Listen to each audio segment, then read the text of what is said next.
Welcome to Christianity Original. In this session, we are going to discuss what does it mean to worship Yahweh under the Empire series. When a scholar of the law asks Jesus which of the commandments in Yahweh's law was the greatest of them all, Jesus replied by quoting Deuteronomy 6:5 and Leviticus 19:18. Love the Lord your God with all your heart, with all your soul, and with all your mind. This is the first and greatest commandment, and the second is like it. Love your neighbor as yourself. All the law and the prophets hang on these two commandments. Matthew 22:37-40.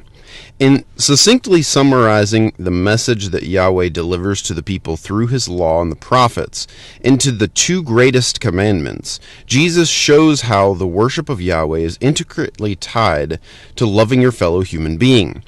These two commandments are atomic in nature, meaning each of them does not exist individually on their own, but are in effect a pair and cannot be separated from each other.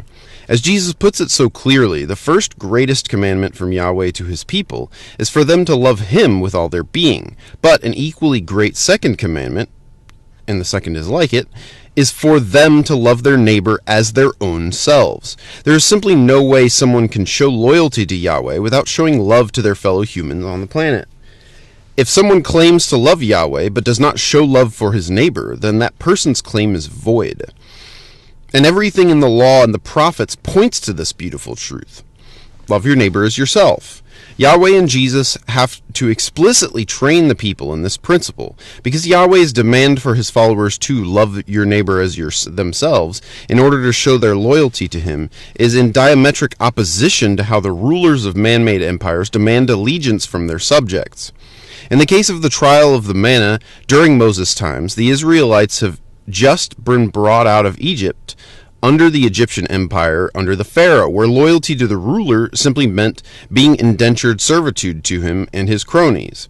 This forced labor, as a matter of fact, often turned the people against their neighbor and made them hurt each other, no matter they be Egyptian or Israelite. Exodus 2:11-13.